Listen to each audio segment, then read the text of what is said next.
ఎలాగో ఇంటికే వెళ్తున్నాం కదా, ఫోన్ చేసి చెప్పాలా? అంటే చెబితే వాళ్ళ ఏర్పాట్లో వాళ్ళు ఉంటారు కదండి. అబ్బో, వెళ్లేది మహారాజా వారి ప్యాలెస్ కి, మన కోసం ఘనంగా ఏర్పాట్లు చేస్తారు. మరి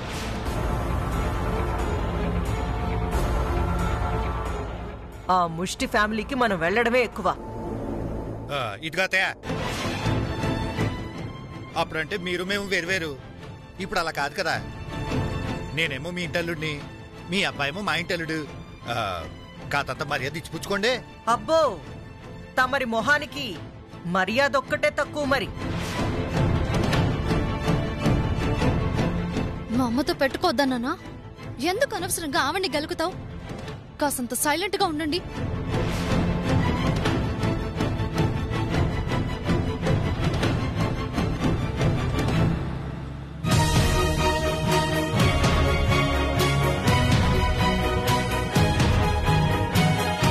చిట్టమ్మా, చిట్టమ్మా, నువ్వులే. ఏ లెగు. ఏటి? ఇప్పుడు బట్టలు ఉతకాల్సింది నువ్వు కాదు, నేను. ఇది మరీ ఇడ్డూరంగా ఉంది. నువ్వు బట్టలు ఉతకడం ఏంటి? ఇంకాసేపట్లో మా అమ్మ రాబోతుంది. ఆవిడొచ్చే టైంకి నేను బట్టలు ఉతికాను అనుకో, ఆ సీన్ ఎలా ఉంటుందో జస్ట్ ఊహించుకో. అవుండేవారు బాబా, మీ అమ్మని ఏడ్పించేసి మా అన్నయ్యని ఇక్కడికి రప్పించేయాలంటే నువ్వు బట్టలు ఉతికి తీరాల్సిందే.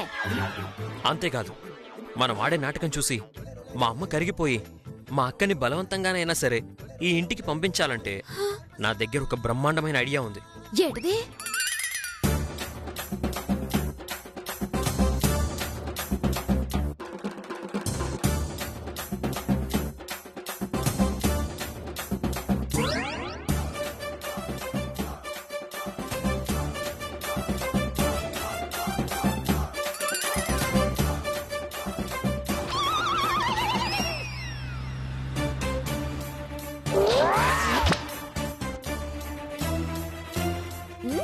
బాలే ఉంది డ్రైవరు, నువ్వు చెప్పినట్టే నడకడతావు.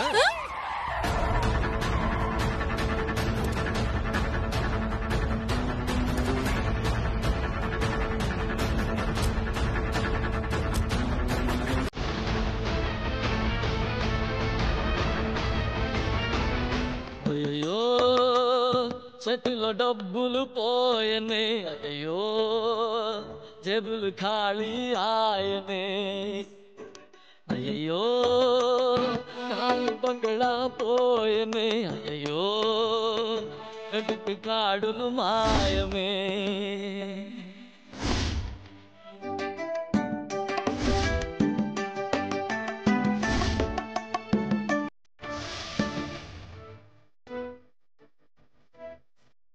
ఆ జమీందారుకే ఏలి నాటి సన్ని షరతులు పెట్టిందే, నిధి నుతికారేసిందే, చేతికి చీపురు ఇచ్చిందే, పోసుకు పూసే దులిపిందే, ఫ్లైటులోన తగ తిరిగే బతుకుని బస్టాండుగా మార్చే, గాడిద చాకిరి చేయించే. అయ్యో రాజభోగం పోయనే, అయ్యో రాజన్న జ్వరమే వచ్చనే. ఏదో జన్మని. అప్పటికి మా అమ్మ చెప్తూనే ఉంది, నాన్న నువ్వు ఆ చిట్టితో ఏగలేవురా, దాని కుటుంబంతో ఏగలేవురా అంది. విన్నానా? ఎందుకింటాను? లవ్వు అని ఒళ్ళంతా కొవ్వెక్కి కొట్టుకున్నాను. అందుకే ఇప్పుడు అందరి బట్టలు ఉతకాల్సి వస్తుంది. చిచి. ఏ డ్రైవరు ఏటి నోర్లేస్తుంది? ఎక్కువ మాట్లాడవంటే ఆ బట్టలకి బదులు నిన్ను ఉతికేయగలం. వద్దు భార్య గారు, దయచేసి అంత పని మాత్రం చేయగలరు.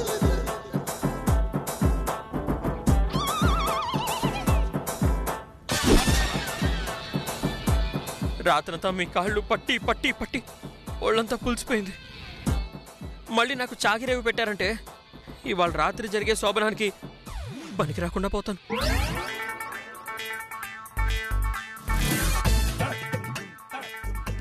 సర్లే, ఆ శోభన కార్యక్రమం ఒకటి ఉంది కదూ, దానికోసమైనా నిన్ను ఒగ్గేయాలి. ఇదిగో మధ్యాహ్నం పుష్టిగా తిని కసరత్తు గిసరత్తు చేసి రాత్రికి గట్టిగా తయారవా. అలాగే భార్య గారు. ఏమండి, మన రవిచంద్రన్ చూసారా? ఆ, చూస్తున్నానండి. వాడిని చూస్తుంటే ఒకప్పటి నన్ను నేను చూసుకున్నంత ఆనందంగా ఉందండి. మీరు నోర్మోయండి. ఆ,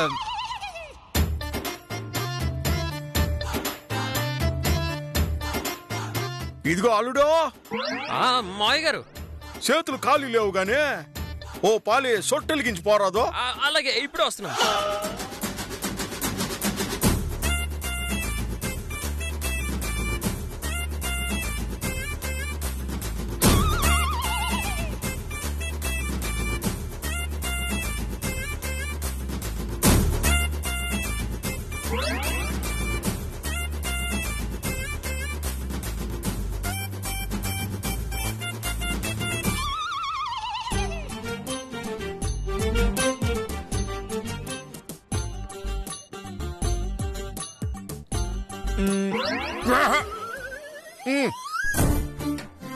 ఎలా పెంచింది మీ అమ్మ?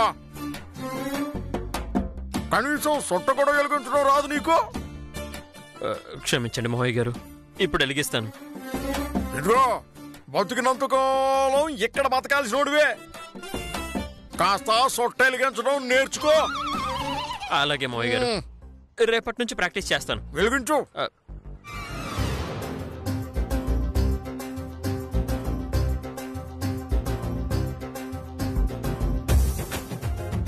ఏమండి, చూసారా?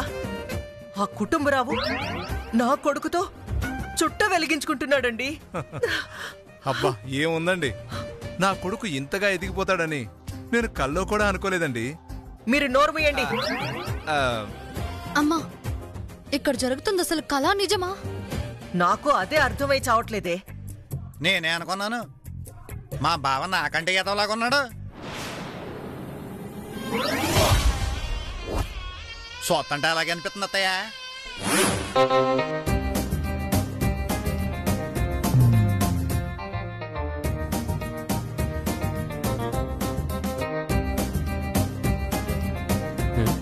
అల్లుడు, తప్పుగా అనుకోకు బాబు. ఇలా అనడానికి మాకు ఇబ్బందిగానే ఉంది. పైగా నాకు సొట్ట అలవాటు లేదు. పర్లేదు మావయ్య, మీరేం టెన్షన్ పడకండి. ఏం చేసినా భాస్కర్ బావని ఇంటికి తెప్పించడానికే కదా. పర్లేదు మావయ్య.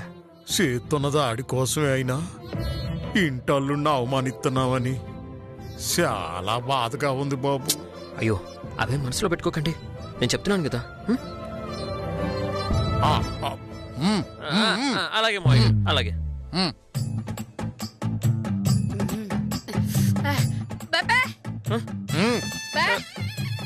ఉండండి అత్తయ్య. అత్తయ్య గారు,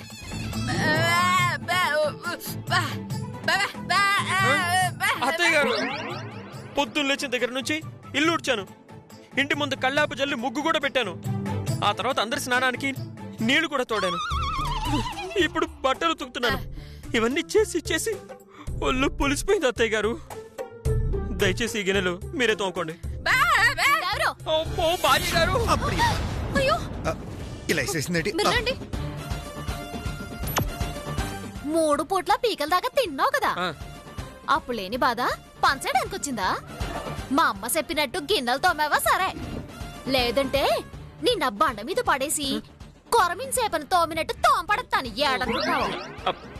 భార్య గారు కోపడకండి, తోముతానండి. దేవుడా, పగవాడికి కూడా ఈ కష్టం రాకూడదు స్వామి. రవిచంద్ర, రవిచంద్ర,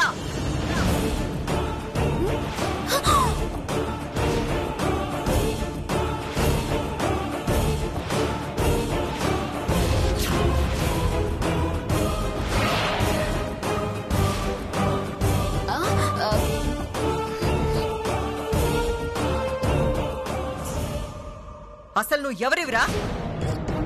కార్పొరేటర్ కాంతమ్మ కాదు కాదు, ఈ రాష్ట్రానికి కాబోయే సీఎం కాంతమ్మ కొడుకువి. నువ్వు తలుచుకుంటే డబ్బు కట్టల్లో నడవగలవు, బంగారు బిస్కెట్లు తినగలవు, 10 మంది పని వాళ్ళని 20 మంది వంట వాళ్ళని మెయింటైన్ చేయగలవు. అది నీ రేంజ్. అలాంటిది నీ అత్తింట్లో ఓ పెంపుడు కుక్కలాగా పడుండడానికి నీకు సిగ్గులేదా? ఓసో కాస్తంత దగ్గ కాంతమత్త. నోర్ముయ్, కట్టుకున్న భర్తతో ఇలాంటి అడ్డమైన పనులు చేయించడానికి నీకు సిగ్గుగా లేదా? అవును, సిగ్గలేదు. కరెక్టే. మరి కొట్టుకున్న మొగుడిని కొంగ కట్టుకొని పుట్టింటికి వెళ్ళిపోవడానికి నీకు సిగ్గుగా లేదు? నోర్మోయ్ నోర్మై.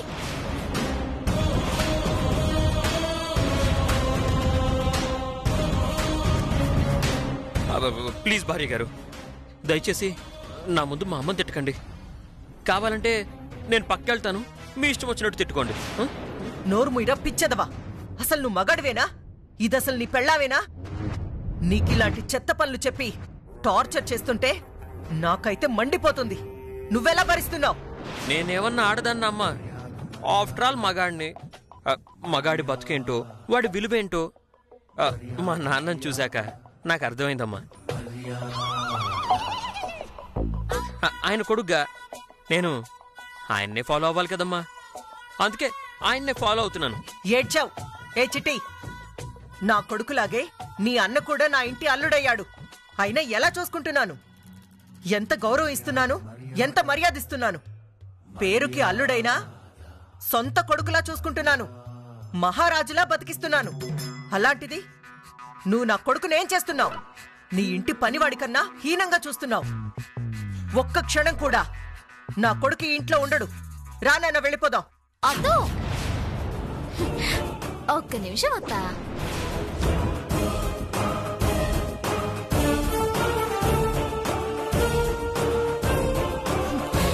నువ్వు చేయించుకుని లటుకుని తీసుకెళ్ళిపోవడానికి అతగాడిప్పుడు నీ కొడుకు కాదు, నా మొగుడు.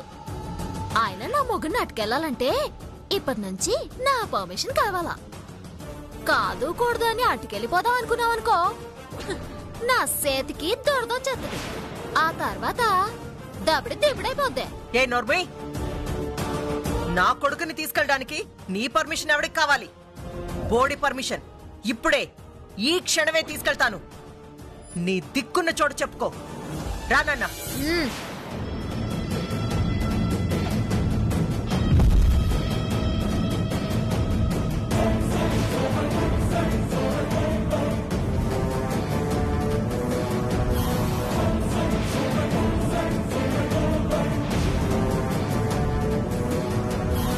డ్రైవరు, మీ అమ్మగారు ఓవర్ యాక్టింగ్ చేసేస్తున్నారు. నువ్వు గనక మీ అమ్మగారే కావాలనుకుంటే మీ అమ్మతో పాటే వెళ్ళిపోవచ్చు. ఒకేళ నీ పెళ్ళమే కావాలనుకుంటే మర్యాదగా లోపలికి వెళ్ళిపో. ఎళ్ళు. సారీ అమ్మా, మగాడికి ఒకే తాళి ఒకే ఆలి అంటారు. అందుకే నా పెళ్ళం మాట విని నేను లోపలికి వెళ్ళిపోతున్నానమ్మా. I'm sorry. రా చిట్టి. రవిచంద్ర, వాణ్ణెందుకు బతుకులాడతామమ్మా? అసలు తప్పంతా ఈ చిట్టి దగ్గర ఉంది. అవును, అయినా సిట్టే బావసేత ఈ అడ్డమైన పనులు చేపెత్తావేటి? అసలు బావ ఎలా బతికాడు? ఎంత గొప్పగా బతికాడు?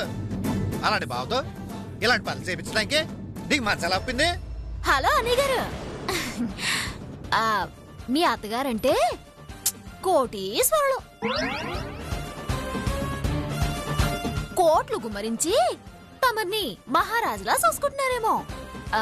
మరి మా ఫ్యామిలీ అట్లాంటిది కాదు కదా.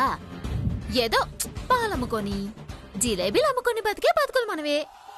అట్టోళ్ళు మొగుణ్ణి ఇట్టా చూడకపోతే ఇంకెట్టా చూస్తారా?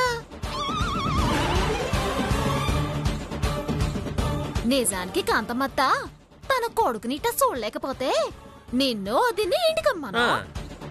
నిమిషంలో నేను నా మొగుని నెట్టుకొని మీ ఇంటికి వెళ్ళిపోతానా? చెప్పతా, నీ కొడుకు సంతోషంగా బతకాలని నువ్వు కోరుకుంటే మా అన్నీని వదిన్ని మా ఇంటికి పంపు. లేదా తమరు చూసిన దానికి 10 ఇంతలు చూడ్డానికి రెడీ అయిపోండి. చిట్టి, నా కొడుకుని బాధ పెట్టి నా ఉసురు పోసుకుంటున్నావు. ఇంతకింత అనుభవిస్తావు. భార్య గారండి, పాపాలు చేయని వాళ్ళే శాపాలు పెట్టాలండి. ఎన్నో పాపాలు చేసిన తమరికి శాపాలు పెట్టే అర్హత లేదండి. దయచేసి మనం వచ్చిన పని చూసుకుందామండి.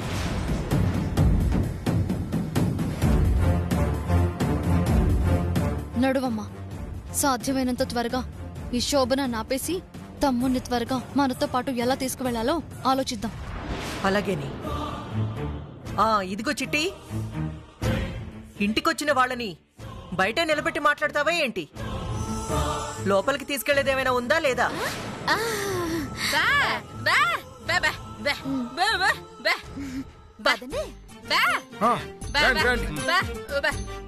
రండి.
ఏటందనెడుతున్నావు?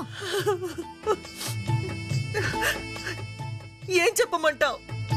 మీ అమ్మ ఏమైనా పి సుశీల అనుకుంటుందా? ఎస్ జానకి అనుకుంటుందా? గుళ్ళో గంట వాయించినట్టుగా గడగడ గడగడ వాయించేస్తుంది. ఒక్క ముక్క అర్థం అవ్వట్లేదు. తల్లో నరాలు చిట్లిపోతున్నాయి తెలుసా? ఎదో జన్మ అని ఎదో జన్మ. అయినా ఏమైనా చెప్పాలనుకుంటే ఇంట్లో ఇంతమంది ఉన్నారు, మీరు చెప్పొచ్చు కదా. ఈ మోగదాన్ని నా మీద కుదిలేరేంటి? తప్పుగా అనుకోకు కాంతమ్మత్త. ఈరోజు మీ అబ్బాయికి నాకు రాత్రి శోభన ఉంది కదా, దానికి ముందుగా ఊళ్ళో ముత్తైదులందరూ వచ్చి నాకు ఒడిబియ్యం పోస్తారన్నమాట. నేనా ఒడిబియ్యం వండాక మీ అమ్మాయి నీలాంబరి తినాలన్నమాట. అదే మన ఆచారం అన్నమాట. ఏయ్, అన్న మాటో తమ్ముడు మాటో నాకు తెలియదు, కానీ ఇప్పటికిప్పుడు ఈ శోభనం ఏర్పాటు చేయడం అవసరమా?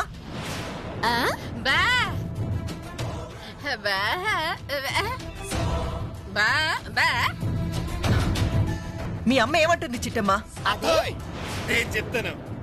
కొత్తగా పెళ్ళైన భార్యాభర్తలకు శోభనం పెట్టకుండా ముసలి దంపతులం మాకెడతారా అంటుంది.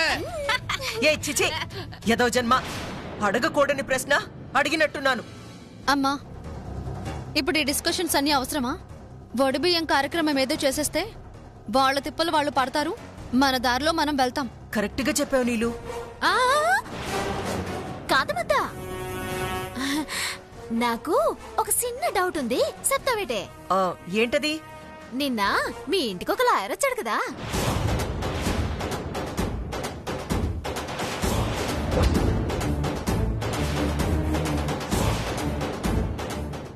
వచ్చాడు. ఆయన మీ దగ్గర 25 లక్షల అప్పు చేస్తే మీరు ఆయన్ని పట్టుకొచ్చానని చెప్పారు కదా? అవును, చెప్పాను. మరి అతను తప్పించుకొని పారిపోకుండా వైష్ణవీదేవి మా జమీందార్ గారి కూతురని ఎందుకన్నట్టు?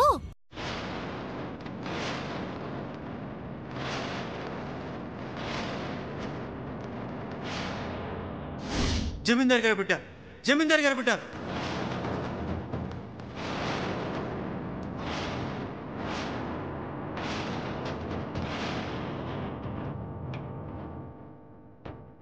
కొంపదీస్ ఆయనకు గాని జమీందార్ గురించి గాని ఆయన బిడ్డ గురించి గాని తెలుసా ఏంటి?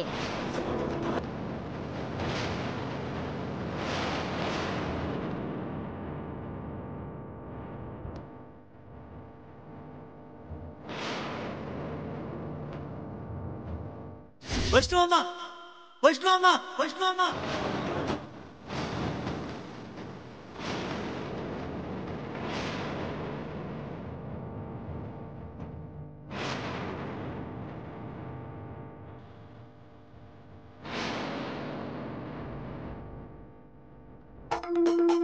వాడికి జమీందార్ గారు ఎలా తెలుస్తారమ్మా?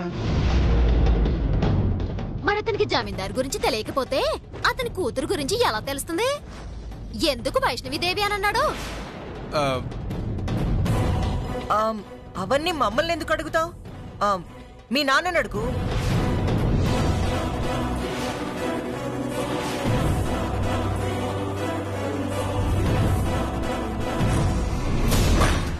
అమ్మ కాంతమ్మా, తిప్పి తిప్పి నాకే మెలికెట్టినావా?